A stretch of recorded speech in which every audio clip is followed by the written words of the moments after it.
On today's episode, I'm thrilled to welcome Débora Negrão, a powerhouse in Agile Coaching, product management, and business transformation. Débora is not just Agile Coach. She's a change maker with a passion for helping teams and organizations unlock their full potential through Agile principles and innovative strategies. Currently based in Alberta, Canada, Debora is making waves as a services standards specialist and public servant, while also applying her skills to facilitate local economical development. With a rich background in economics and business management, she's driven to create meaningful impact wherever she goes. Debora's career journey spans industries and continents, from coaching tech teams at Meta and Rocket Content to work with small business in Brazil as a business consultant. Along the way, she's amassed an impressive list of certifications, including Advanced Scrum Master and Lean Inception. She's not just about process and frameworks. Debora's real magic lies in her ability to foster cultures of collaboration, continuous learning, and innovation. In today's episode, we will explore her insights on agile transformation, product strategy, and how she brings people together to deliver impactful results. Loved it. Thank you very much for accepting our invitation and being here today, Deborah. Thank you for the invite, Nay. It's good to be with a friend again. Yes, it has been a while since last time we see each other. If I'm not mistaken, was about 2009, the beginning of our careers. Yeah, it's been a long time. A lot changed from 2009 to today, and it's good that we could bond together, right? Bond again, create this bonding. It's good to see a friendly face when you're living abroad. Yeah, you're right. And as we see, a lot of things had happened in your life. Consider all of the things that you had passed through and also done in your life and your career. If you could change or redo any aspect of your career, what it would be? Um, I like this kind of question because honestly, I wouldn't change much about my career because I believe that every decision we made in life, every step we take, um, has a purpose, and every decision I made led me to where I am today. So each moment, whether it was a success or a challenge, played a role in shaping not only my professional journey but also shaped who I am as a person. Um, but if I could redo anything, um, it'll definitely be the approach um, of my career with more openness to making mistakes. I would uh, let go that fear of failure. I would allow myself to try new things, um, and new things, even if it's something risky or uncertain. That's what I would do, um, because if you don't do that, you don't grow. And sometimes I was putting myself in the comfort zone, um, trying to be flawless, and I don't believe in that anymore because we are born knowing everything about life. So this is something that I would like to redo, and also shift my focus from pursuing career success based on financial gains. I know that money is important. Money is not 100% of your life, but it's important. It's part of life. It's how we pay for our bills. It's a way to change your work for food and house to live and everything else. But um, to be honest, I would not pursue my success based on financial gains, uh, because it's more than numbers. And to me, it's about making an impact.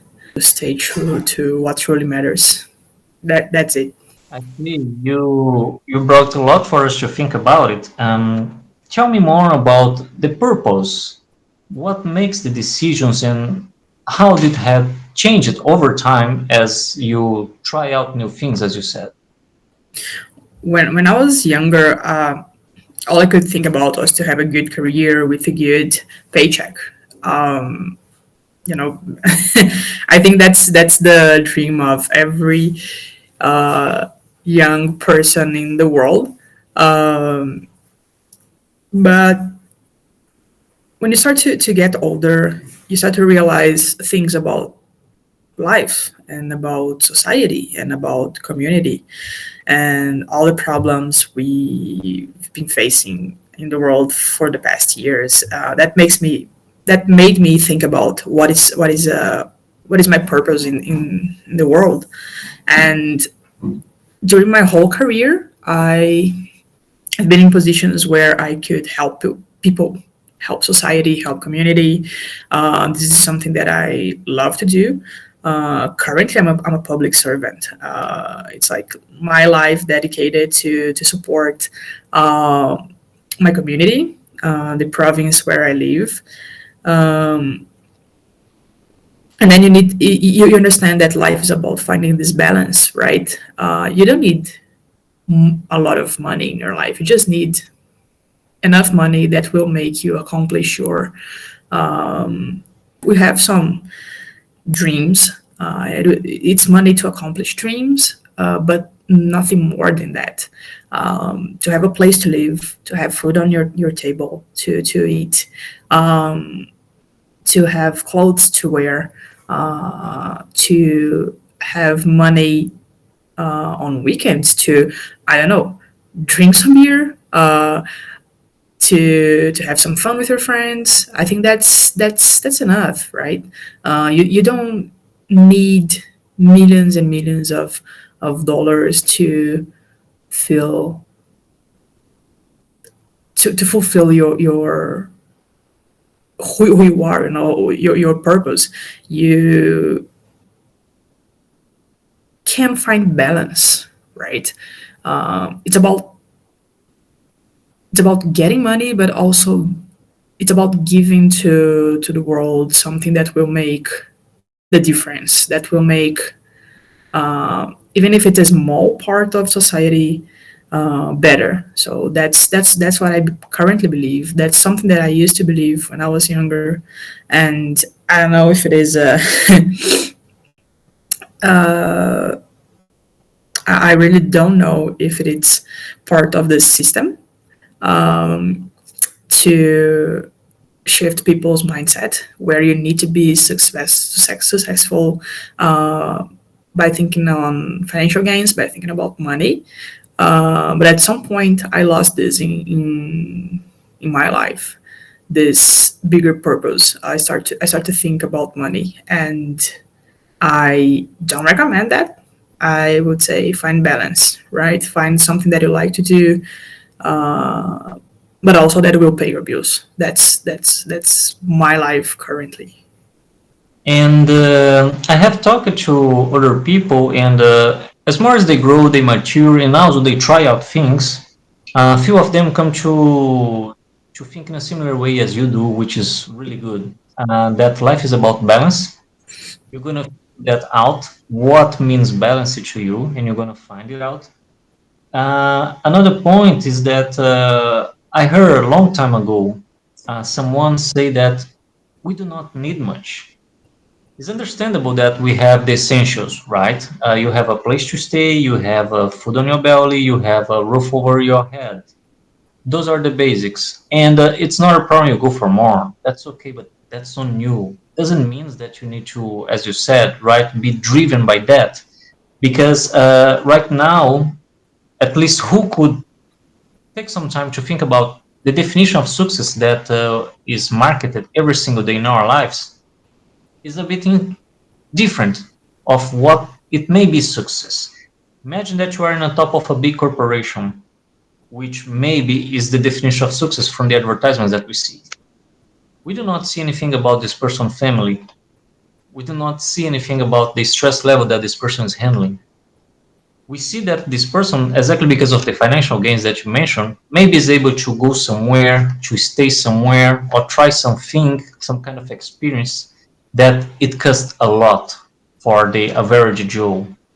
However, we may not see the community, as you said. We do not see as well how this person fit into the society, because you are pretty much in a tank of sharks. No one likes you, or no one is there because of you. You are in a tank of sharks.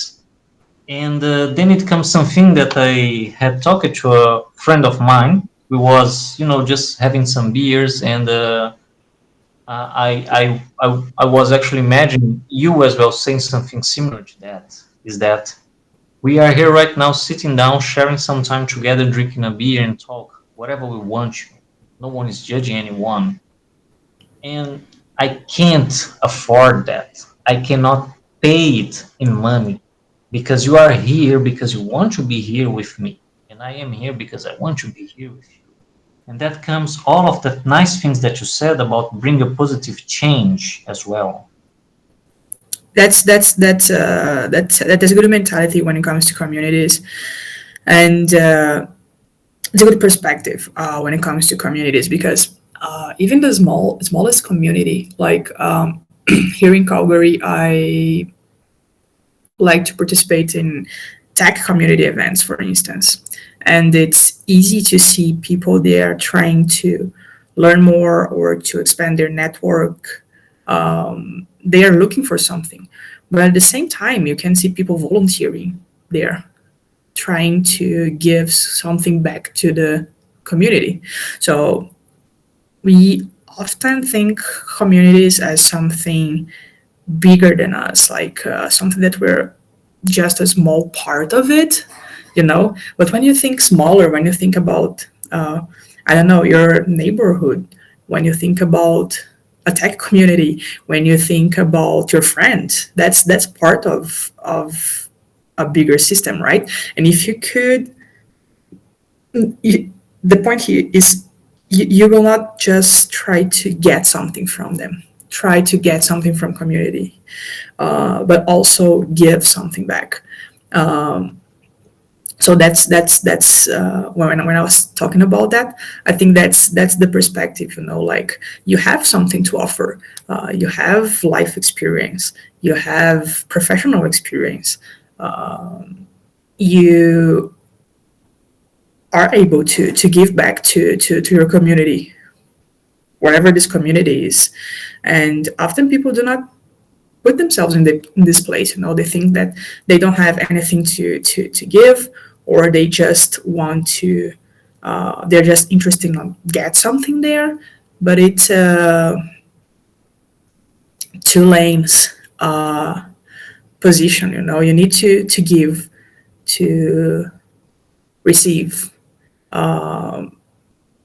It could be experience, it could be just a shoulder.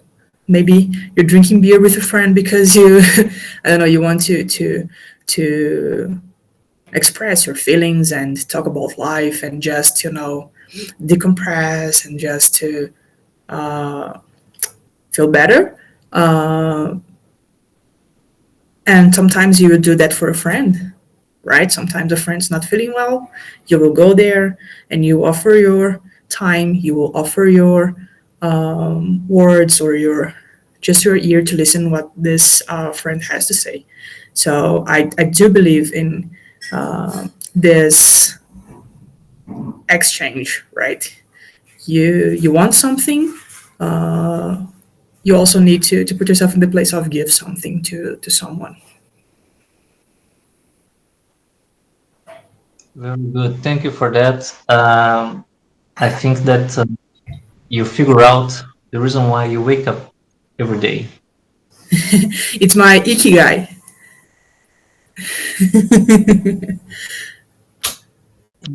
How does it happen?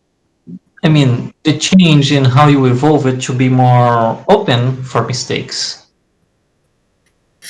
That's a good question. I think this happened when I understood that I know nothing about about the world. We have our perception. That's what we have. We have a perception of what the world is and the rules. And to just go there, go. You're free. Go there, play with the world. But we know nothing. It's like all knowledge I've been getting in the past 35 years of my life, it's nothing compared to what you have out there. So once you understand that you know nothing, like, and not that it's not telling you that people are stupid or I'm stupid. It's like, of course I have some knowledge. I'm a knowledgeable person, but I don't know everything out there. So and I don't like when people, and that's from my experience. I also don't like when people when people commit a mistake and they are not open about that. And it's like, no, that's not my mistake. And they start to make excuses. And it's like, it's so much better for you to, it's so much better for everybody to agree that you committed a mistake, and that's fine, right? It's like, again, we don't know everything about things in the world, right? Like, it's not that you have all the knowledge in the world, and sometimes you I don't know, sometimes you weren't trained to execute the task, sometimes you didn't know how to do that task, sometimes you didn't know about the impacts of doing something, and that's fine. I prefer that you bring this to me. I prefer this to be I prefer you to say that you committed a mistake, being open, being, bring this true aspect of who you are, and then we can find a solution for that, than trying to tell me that you were right doing something that was wrong, because we cannot find a solution for that. So it was a mix of those two things. When you understand that you don't know everything, plus when you cannot solve a problem because someone wasn't able to say they committed a mistake, they've made a mistake. That's when I started to realize that I should make more mistakes. That I should. It's not that I shouldn't make. It's like I was there, right? I wasn't doing things perfectly. So why not being more open about that? And that was something that I had to learn, right? To be more open about the mistakes I was committing, in order to grow, right? Because otherwise you're not going to learn because you're not committing mistakes. So how are you going to learn that something was supposed to be done in a different way if you can be open about that? Yeah. I think that was the the moment when I started to shift my mindset to you could have done better, or you could have done different, something different from what you did. That's it. Yeah. I see from your experience about what you said, and the same about many environments which I work for a while. I noticed this thing, as you said, people was very resistant for mistakes, including myself, of course. And I come to track down that things and understand where it came from. So, in short, congratulations for there to change yourself and allow yourself for mistakes. Yeah. Well, when you said about leadership, I truly believe that safe spaces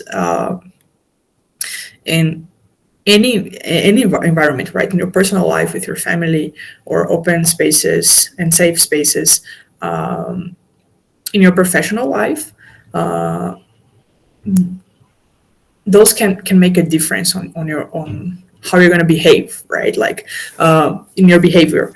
So if you have a leadership that it's not open to listen, to understand that they are also not perfect, and if you can create this kind communication when something's not going well, that's not a good place to be. Like it's a place that I would hate to work, or even when it comes to family, when it comes to your personal life, it's the same, right? So if I can have this open communication with my family, then it's a place that I will probably not enjoy.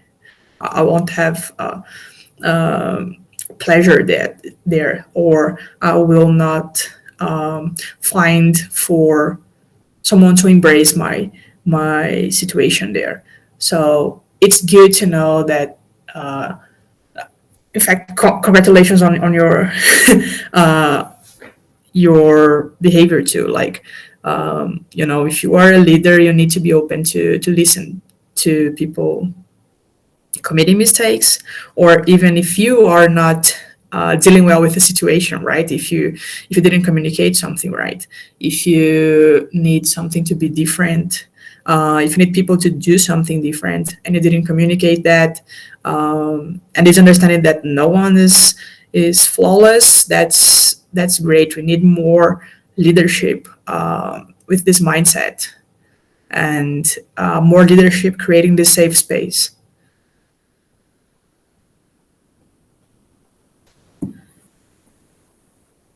And that is where bring us to try new things, because we know where it leads to what we are doing, how we are doing. People out there, they are afraid.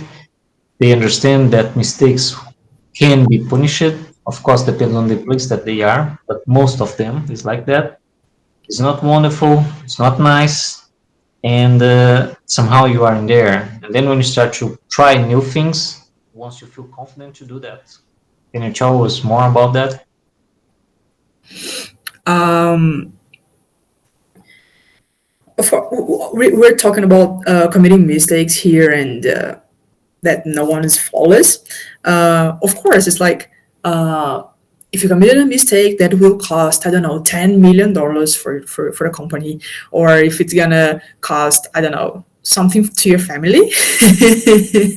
uh, I'm not telling that this is okay, but you're not gonna commit this mistake in your first day on the company. You know, uh, you're not gonna lose $10 million in your first day in the company, because you need to be trust to execute that kind of task, right? And you need to be trained, and that's the point, right? So when you're training, when you're learning, when you're putting in this position, it gives you confidence. That's the point, right? So it gives you confidence to execute your work and to risk more and more and more. You're not going to risk from 0 to 10 million from one day to another, right? It will take a long time. So you're not gonna put an intern to deal with a big risk. You will get the senior guy to deal with that risk, right? And that's how you also create accountability, right? You're responsible for your career. You're accountable for your career, but you're accountable for other people too, because every impact, it doesn't matter if it's a financial impact or personal impact on your life. Something that you do that will have an impact. It could be financial, could be personal, could be on your career. It will have an impact there, and you need to be aware of that, and you need to mitigate risks, and you need to understand the risk behind that, the likelihood of risks. But that's the point. It's something that you will learn, right? You cannot be a senior person in 1 year, because you need to experience things different. You need different experiences to evolve on your career, and you can only do that in a space where you are allowed to take risks and to commit some mistakes and learn, right? So that's what I was trying to say here. I know it's kind of confusing, but that's what I was trying to say here. Nate, it's a long pathway. You're not gonna learn from, I don't know, change so fast, and if you don't put yourself in some places where you're gonna risk something, um, you will probably be in that comfort zone that I was uh, talking to you at the beginning of our conversation, right? You'll be in the comfort zone where you're not going to risk anything, but at the same time, uh, this this learning pathway will very slow movement to goals, to your, yeah, I would say goals. Like everybody has goals, but yeah, that's what I would say. So can you tell us more about success is not based in financial gains? I mean, is the way you see it today. Yes, I think you're correct when you say that uh, this is this is for me, right? That's my perception. Of course, that this doesn't apply to everybody, and I think that's the beauty of life, right? Everybody has a different perspective about success, and well, for some, financial gains maybe the way they measure success. Um, but for me, that's not true. It was in the past, but not true anymore. Um, I don't know. I was born in a poor family, humble family, if I can say that. Um, and when someone is born in this kind of environment, money is fundamental. It's critical aspect when you're growing up, right? It's critical to get money. Uh, so I think that's something that changed for people. That's something that changed in the environment you were born, you were raised. And for me, that was my truth for a long time. I need to make money. Need to make money. Uh, I I got sick because of the time I was pursuing. At the time I was pursuing money, I got sick, like mental health issues. Was putting so much pressure on me that made me feel terrible, and it reflected in my physical health. Um, so that's when I understood that money is not everything, right? It is an important part of life. It is important aspect, but it's not everything to me. And currently, I try to find more balance between what I need, also what I want. Um, and I've been using money um, to help me in my goals in a more um, clever way. I've been using money different after I realized that, and um, this is success for me right now. It's this kind of balance, right? Like I'm not killing myself by working hard to get that money. But at the same time, I have money to buy what I need. I have money to pay my bills. I have money to help my family. And to me, that's what matters.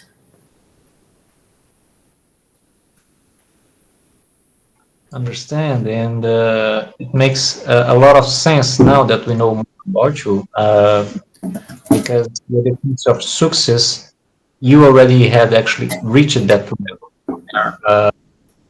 You already see money as not as that important as it used to be, because you figure out ways to get where you are now, that you are able to provide for yourself, give some support to your family, and do the things you would like to do. Yes, that's correct. Thank you, Nate, for putting this way. And how has technology impacted your life personally?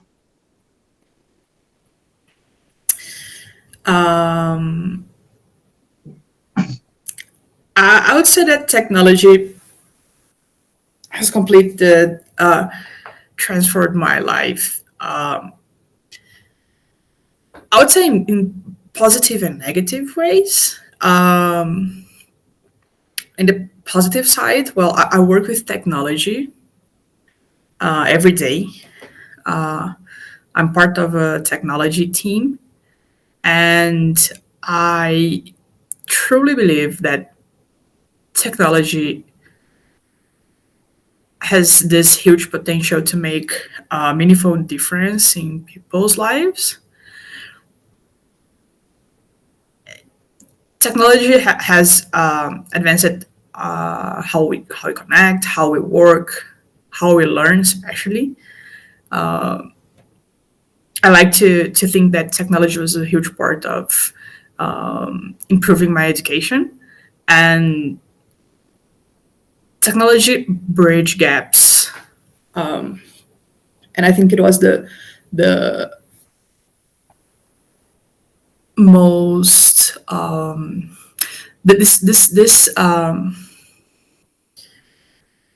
this gaps that I'm talking about. I think technology bridge gaps in terms of provide solutions to underserved communities, empower individuals, um, especially when it comes to this part of education. So impact me a lot. It's easy to me to learn something currently using technology, and that's what I'm trying to say when it comes to impact my life. Um, I said that impacting both positive and negative way, because at the same time that I'm using technology to um, learn more, to improve who I am in terms of knowledge. Um, it also has some downsides. Uh, I think that made life so convenient that sometimes makes me lazy. Um, and it's easy to rely on technology to um, execute some work, um, and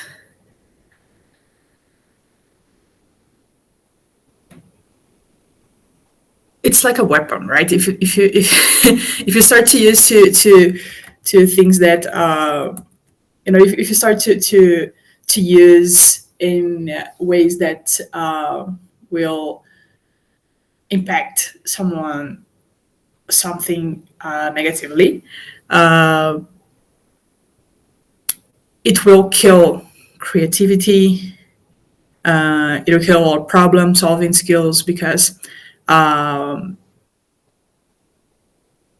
sometimes I feel this way. Sometimes I feel that I'm relying on some technologies so much that makes me lazy to do other things differently.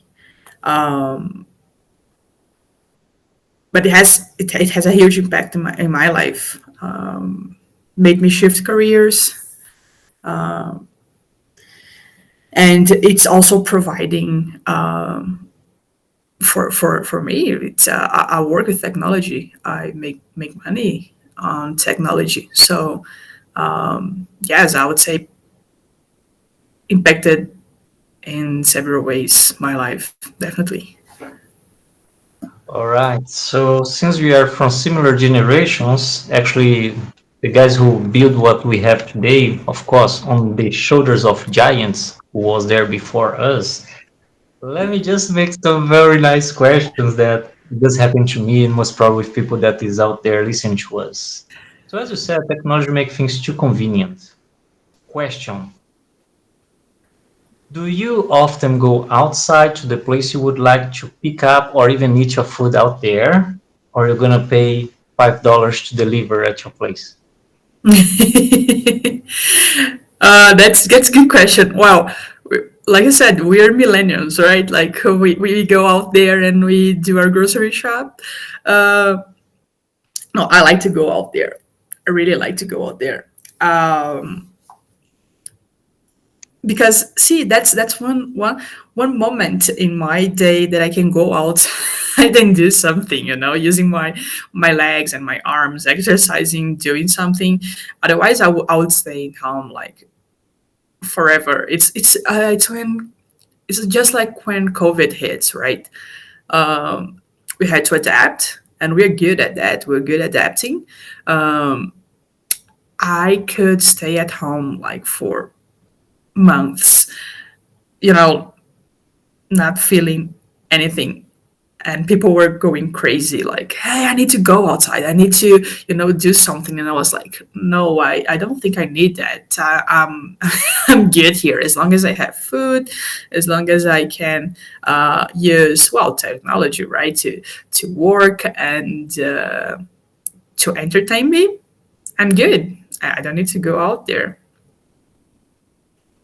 Yes, somehow we have been, I would say, prepared for that because we are from the generation where the PCs or the personal computers start to become a little bit more affordable and easy to get even in your home. And also we had console video games by the time, so we pretty much spend a lot of time home. So once we was, teenagers or early age, we was already preparing ourselves for what had become the corona and all of that very difficult time where people could not just go outside.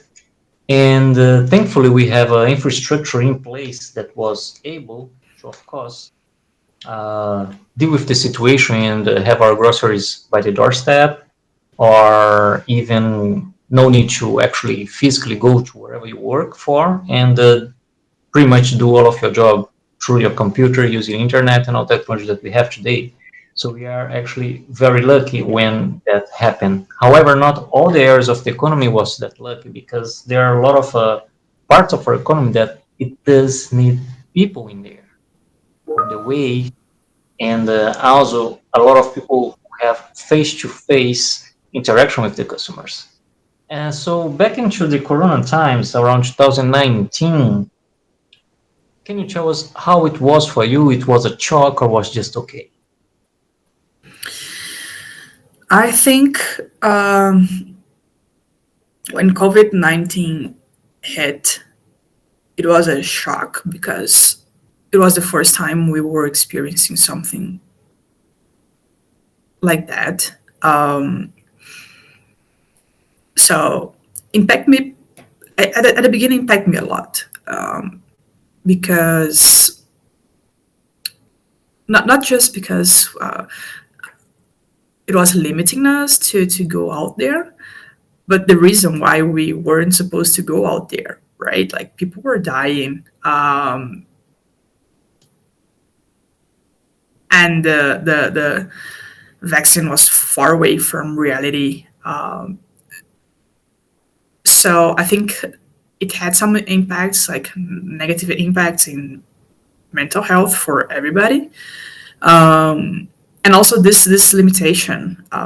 Like I couldn't see my grandmother for months. I couldn't see my friends for months. Had to connect using Google Meets or Zoom or any other tool that provides this kind of remote connection. So impact me a lot. But after that, like after things get to after this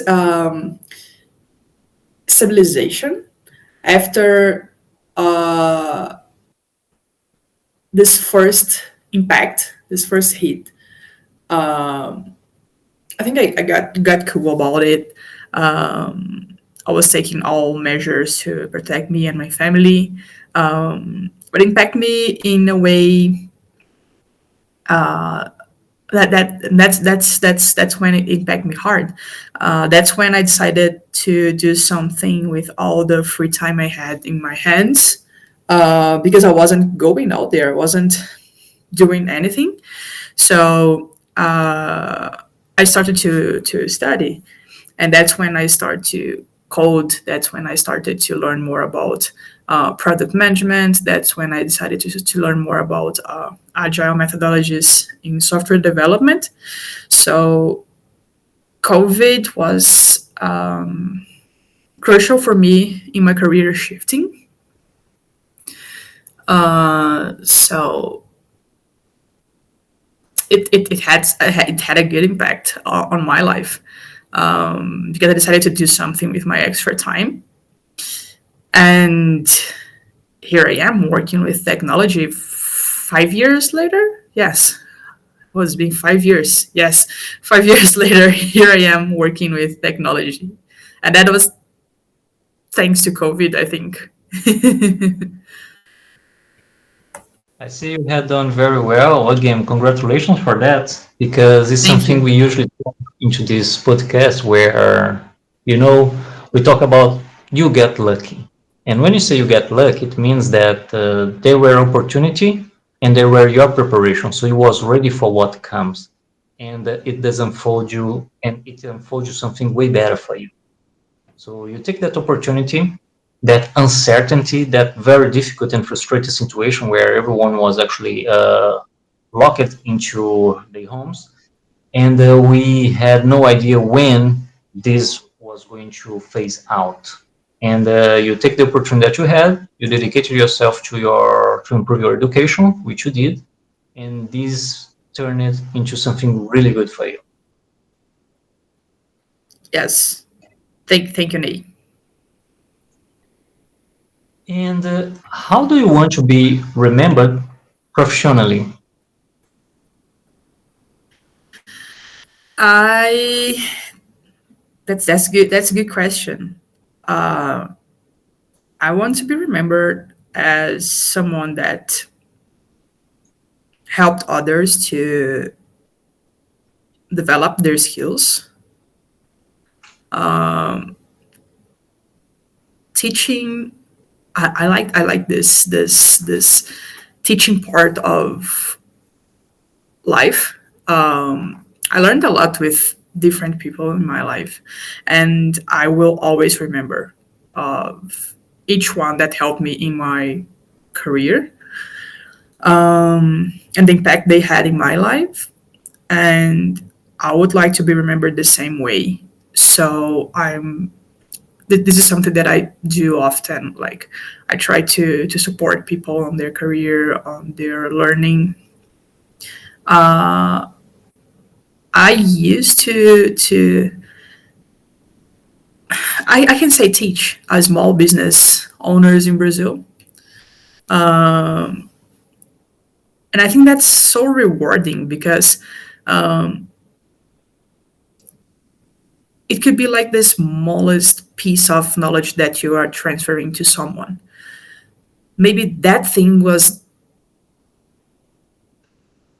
the crucial information that someone was needing at that time to pivot something, to improve something, to keep moving forward. Uh, so I would like to be remembered as someone that um, was always there to support in this learning, the learning journey that we all have during our work time.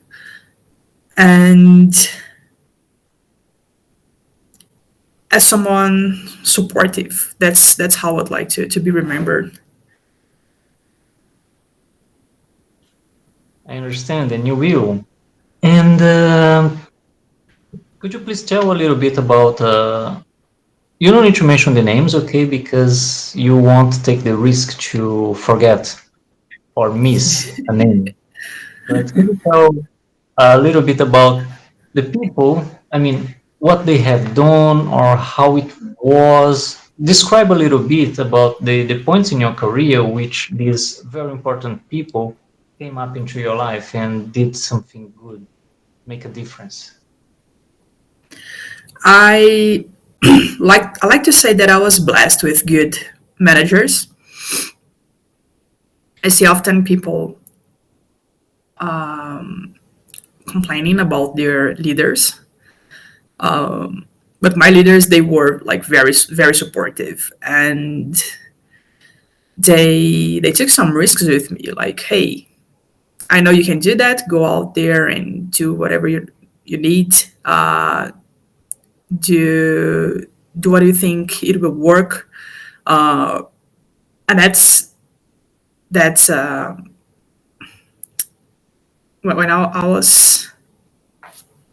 I'm not gonna say that, but that helped me to be creative, to be problem solver. They've never brought like something they've never brought the how to do something, but what they were looking for with that task or with that work, you know. So I think I was blessed with good leadership in my life. Um, Everybody that was there for me in my career, they were more than just co-workers. You know, they were truly concerned about my life. They were truly concerned about not just my career, but also my personal matters. Like, are you feeling good? How's your family going? Um, how's your plans to start a master's degree going? How can I help you? How can I support you with that? Um, and they were the kind of people that would call me for a coffee, call me to get some beers, call me to go out and have some lunch, to eat something, um, and discuss about everything. They were there. They were so supportive. That made a huge difference for me. You know, it's not like you're there to work and deliver whatever you need to, and that's all. That's our relationship. Um, so those who provide me that space to talk about everything and bring my concerns, they made a huge difference in my life, in my career. They helped me a lot to learn more, and to they really helped me to build who I am today. Understood. So you have a better relationship. You have also very good leaders, as you mentioned to us, and you have also a psychological safety. It was an environment which you could develop or better the relationship in a human way, not only a transactional way. That is usually what happens in workplaces. How do you contribute to your community or society? I like to volunteer. I think that's the way I have to contribute to my community, um, which is to give, expecting nothing in return. Um, so I like to be there for tech communities. For instance, we have some tech communities here in Alberta, and I like to be there, engaging people in discussions, and that's my favorite way to support. Um, and I'm also good at making connections and helping people to make connections. So uh, because I like to go out there and meet a lot of people in different roles, executing different work. Um, when let's say that someone, I will bring a recently example. I was in this tech event, um, organized by several communities here in the city I'm currently living. Um, and a guy, a newcomer to Canada, um, came to me, and we started to talk about uh, immigration and career and the tech communities in Calgary. And he said, "Hey, I am a business coach, and I used to help business owners here in Calgary, right?" And he said, "Hey, I'm a business coach, and I want to know how can I contribute to communities here."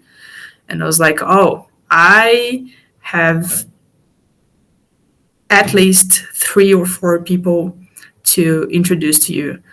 You should connect with those.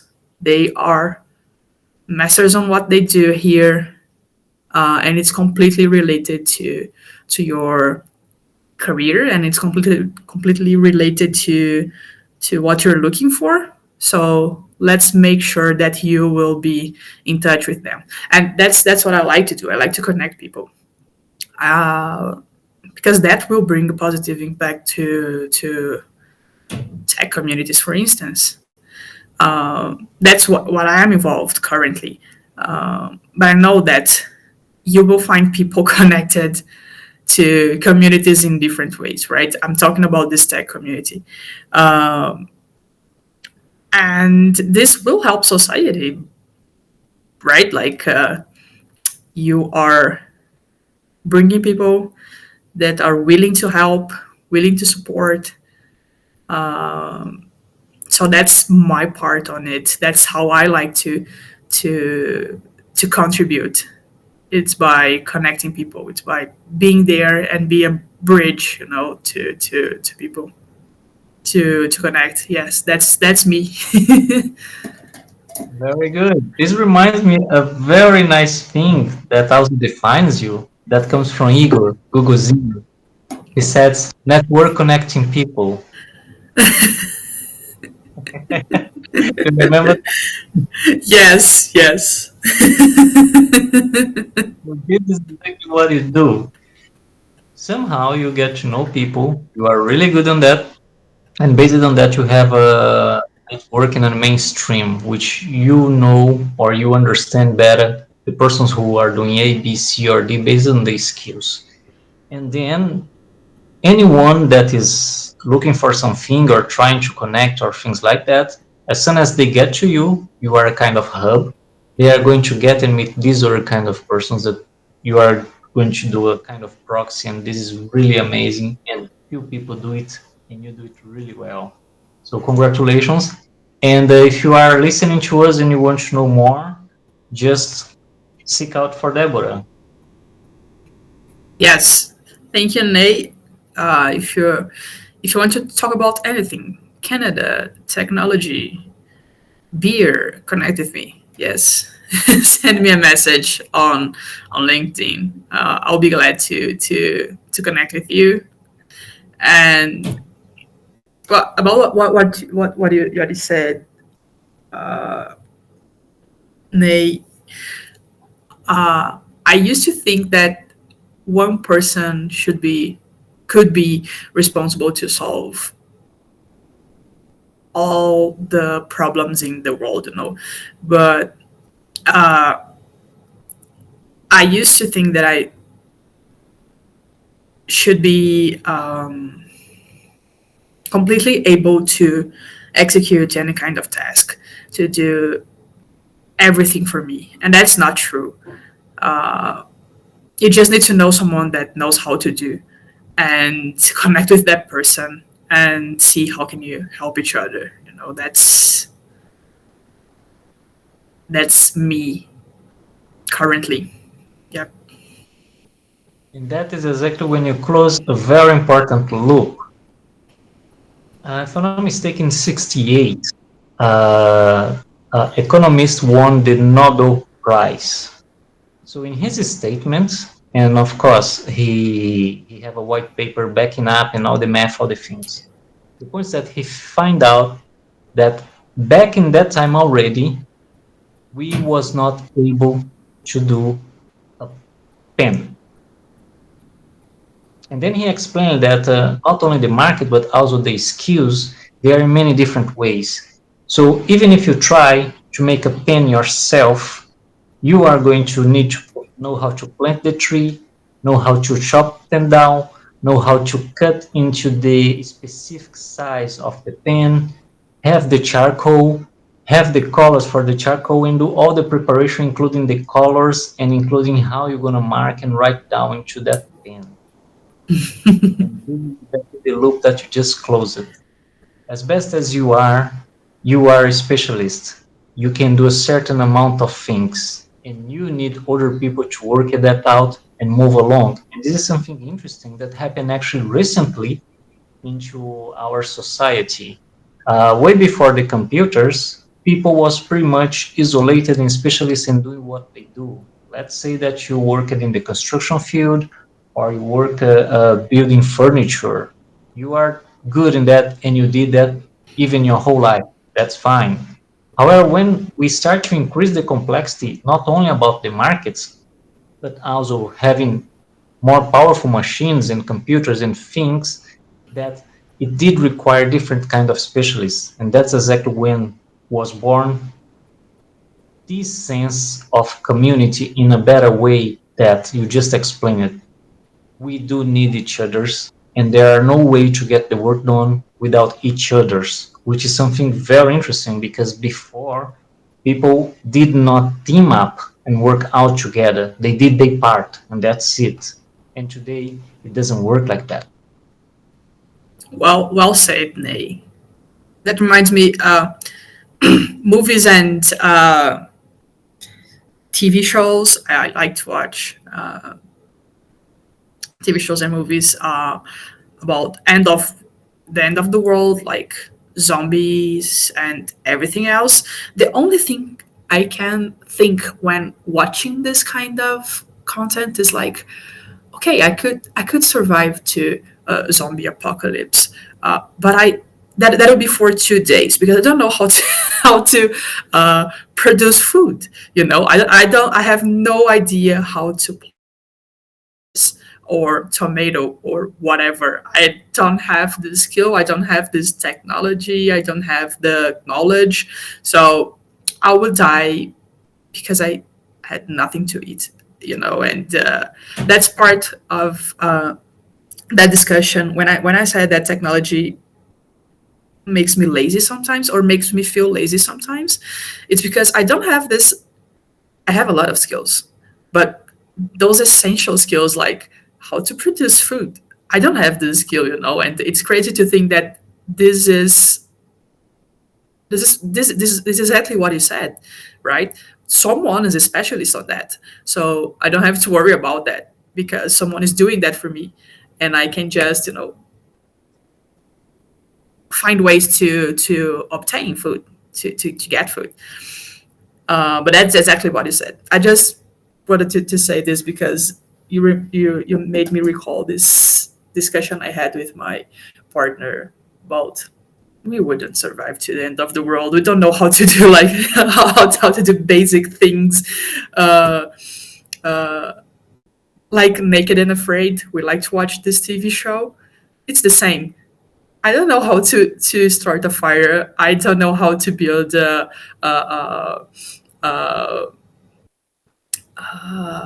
shelter or anything. So no. That is exactly when comes something very interesting that is happening right now a little bit with us, and even more with the new generations. You may remind that back in our time, we need to actually build our computers, buy the components, put them all together, make the computer work, which was already not a big deal. Back in that time was actually pretty easy. And today, the new generation, they was actually born already with tablets and mobiles and all of these cool stuffs, which they never ever touch a hardware. And that is exactly when came the interesting things. We may have the knowledge, but we never did it. We do not have the life experience. I do know how to make a fire, but I never did myself. So it will work or not. How many days are we going to survive? Because as you just said, okay, we need to grow some crops. Okay, can you grow crops with any kind of water? Do you have enough water? Do you know where to find water? How to find it? Do you have seeds? It's so many things that we don't even realize how our society today is sustained and how fragile it is. We could see, for example, we had a taste of this exactly into the lockdown time. I have the clear impression that our leaders have absolutely zero idea about what to do, and even worse, how to do things properly.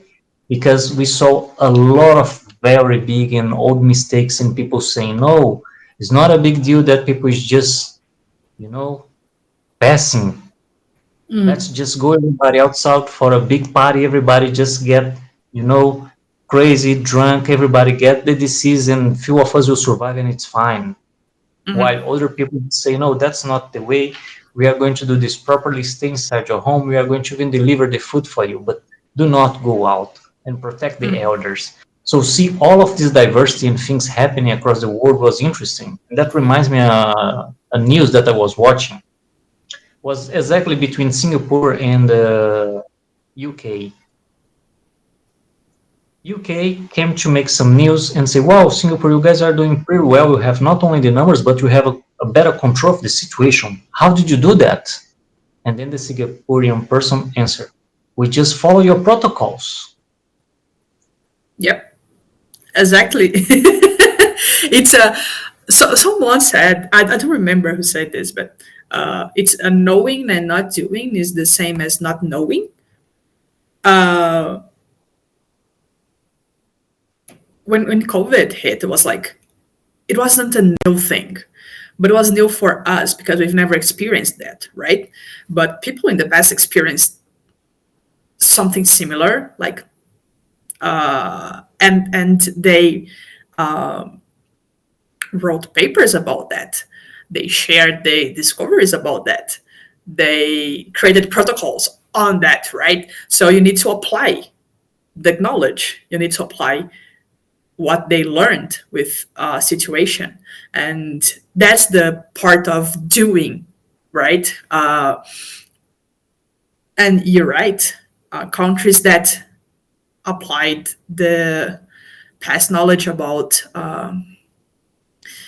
high contagious diseases, they thrived during COVID, right?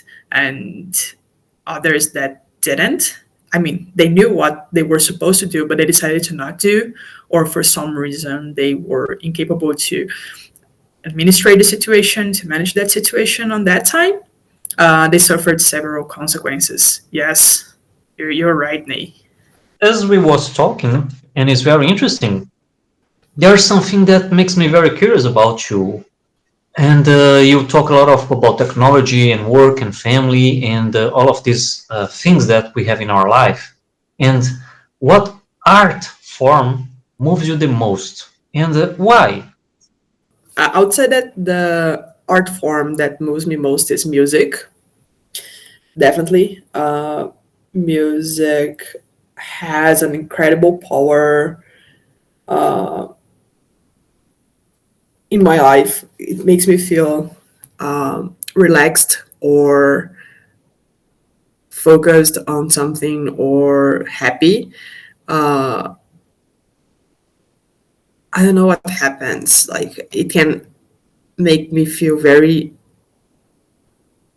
if it can give me energy um, during workouts, for instance, something that I hate to do, but when I'm listening to some music that motivates me, um, I can go there and work out for hours.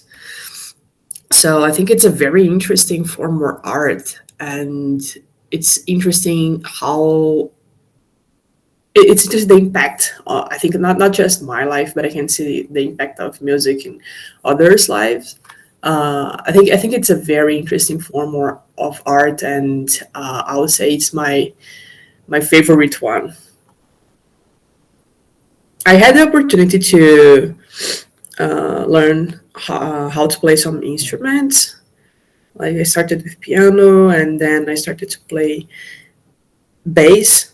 Um, Now I'm engaged with drums. That's my next instrument.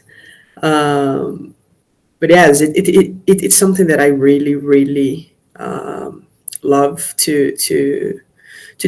Something that I love to do is to listen to music. And recently, I started to do some research on neuroscience and things like this.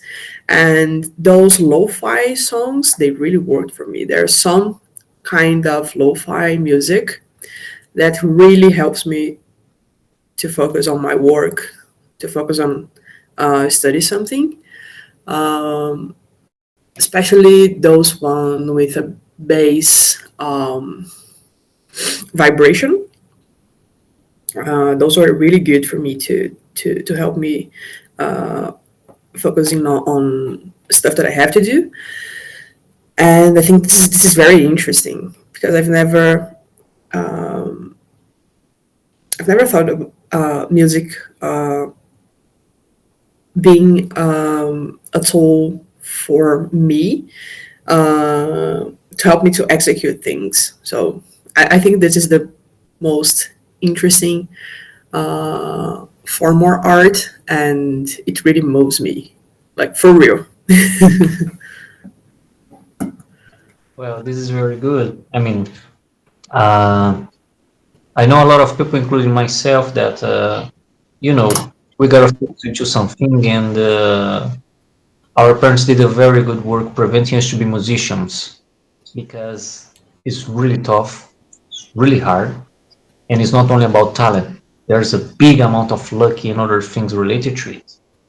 And now that we come to age, it's very interesting that we allow ourselves to do that. For example, piano, bass, and drums, they are really interesting, as you said.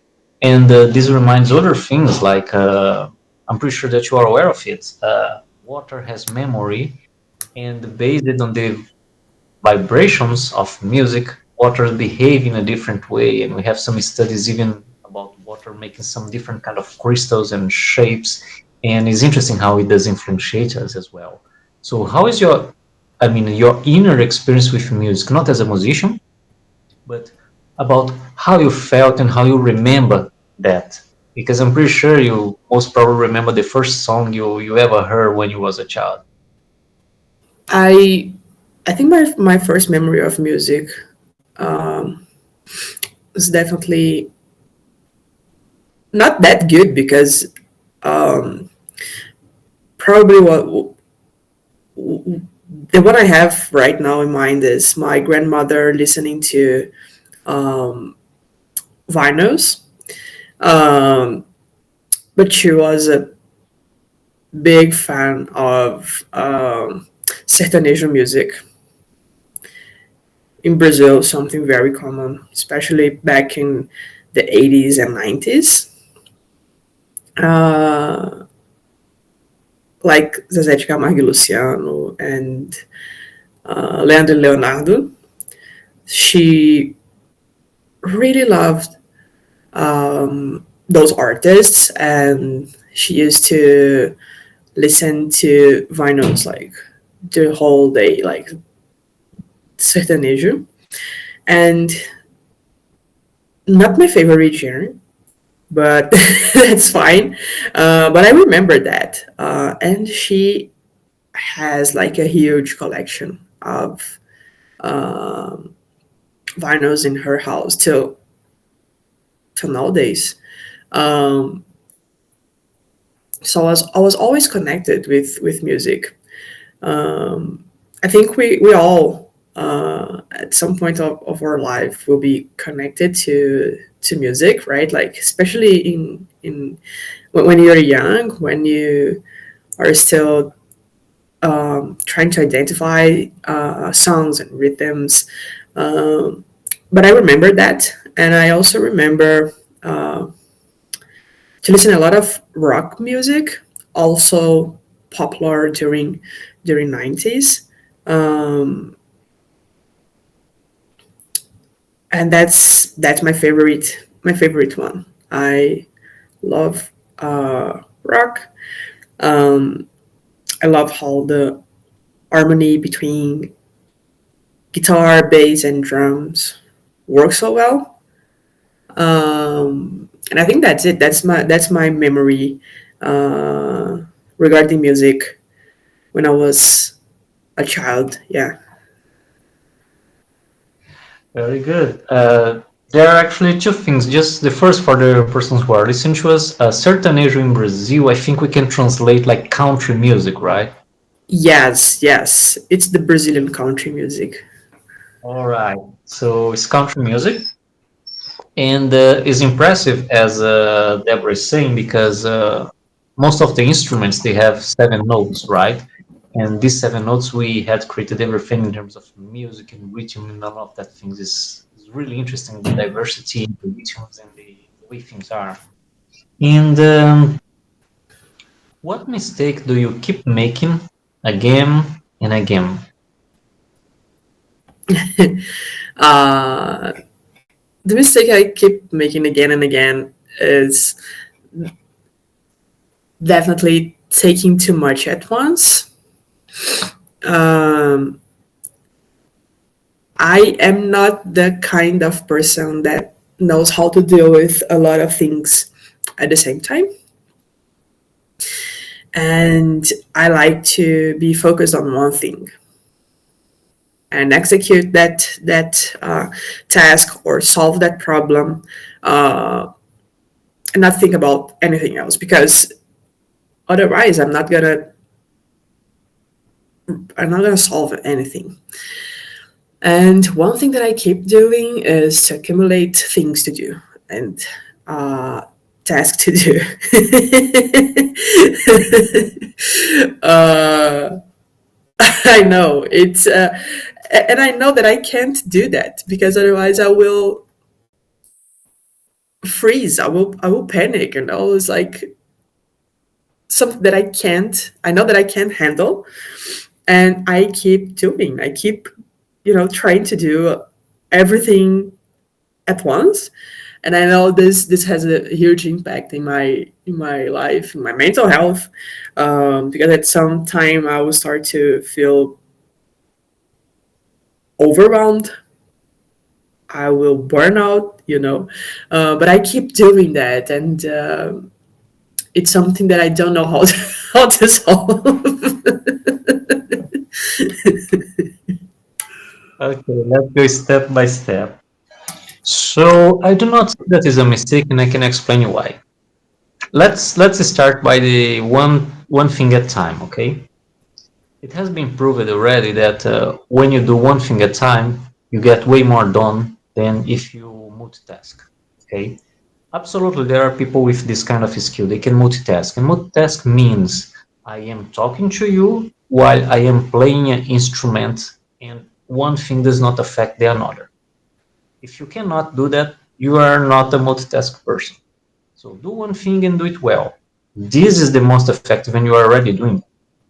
The another thing, as you mentioned, is about keep thinking right in advance and all of that. We all have it, so do not worry. You're doing super well, and maybe you're gonna figure out a way to block yourself more often, which is also good. So you are on the way. And I really like the part when you mention about your stash. You keep stashing and putting more things into into your bag, and put it in there, and you may not come back there to do it because, again, I see this in a very good way. You are so excited about things and what you're doing or what you can learn that you are pretty much just collecting that things and letting there, or when you will be able to just take a look and most probably do something about it, but not yet because you're already busy with something. This is supernatural and I like it. So I think it's not a mistake. I should keep doing that. I don't see it as a mistake at all. Absolutely. At all. uh, I think I should say more no's, and Mhm. uh, because I know that I keep disappointing me, and I keep disappointing people because I cannot execute something. I cannot solve a problem. I cannot work on something. I cannot, I don't know, help someone. I really want to. I really have ideas on. I really have like know-hows, but it's something that makes me feel bad because, and that's why I see as a mistake, because it has impact in my life and others' lives. Uh, but I agree with you. I think it's natural, right? It's something that some people tend to do. Um, but yes, it's crazy. Well, this question made me think a lot on things that I should be thinking twice, before before going there and do it. Yeah. All right. One of the things that I like more, as you said, about do one thing at a time, is that you stop, you think about it, and you work that out. And usually, when you do this exercise over and over again, and also it comes with your maturity, right? But as more as we age, the more often we do this, we just don't go for it, the better decisions we make. Because sometimes we realize that we are actually going to spend the time that we don't have anymore. And you can put that time and that energy into something else that is maybe more productive or something that you can see it will come to an end. It's something well defined instead of something you never tried before that you have absolutely no idea, but you're gonna have a deadline for it. It's very Yep. interesting the context of things that we are dealing with. So thank you for that. You remind me really cool stuffs. Thank you, Nay. Um, there's just one more thing that I would like to add to what you said, which is when it's not that I think, or it's not that I will be doing something more productive always. Sometimes, like I said, this will freeze me, and I will, spend my time like doing things that are not productive, and and I think that's the worst part of it. Like playing video games and watching whatever on TV, or just sleeping. This is something that will happen to me. Yeah. But Well, thank you for this question. I value very much what you just said. For example, now you already, you pretty much work your whole life. You have okay career. You are moving along. You are doing your things. So you get that done and you spend most of your time on that. So I fiercely defend your right to play a video game, to watch the TV show you would like to, and to sleep because, yes, you need a rest. Those things are important because really, we just passed through back in 2019, 2020, right? A very difficult situation where all of us was mentally and physically, I would say, abused by the situation, was a very high level of stress. And we still have a little bit of that. So a lot of people, including myself, we didn't sleep much back there. Now is better to sleep. So take some sleep. It's good. That makes sense. You Thank you for your for your advice. push yourself too much. And you have final thoughts? Just wanted to say thank you for inviting me, Nay. Good to talk to you. Good to reconnect with you. You're a super nice guy. And I'm glad that you sent me that message. And here I am talking about my life with you, career, personal thoughts. I just want to say thank you. Your questions made me, think really hard about some aspects in my life. And I think it's important to have those moments. Yeah, you got it. Also, I invite you that are listening to us right now to connect on LinkedIn. I'm available there. I like to connect with people. I like to talk to people, help people. Can schedule coffees. So if you're curious about anything I said, Canada or work or Sertanejo music, send me a message there. Send me a note. Let's connect, and I'll be glad to have a coffee with you.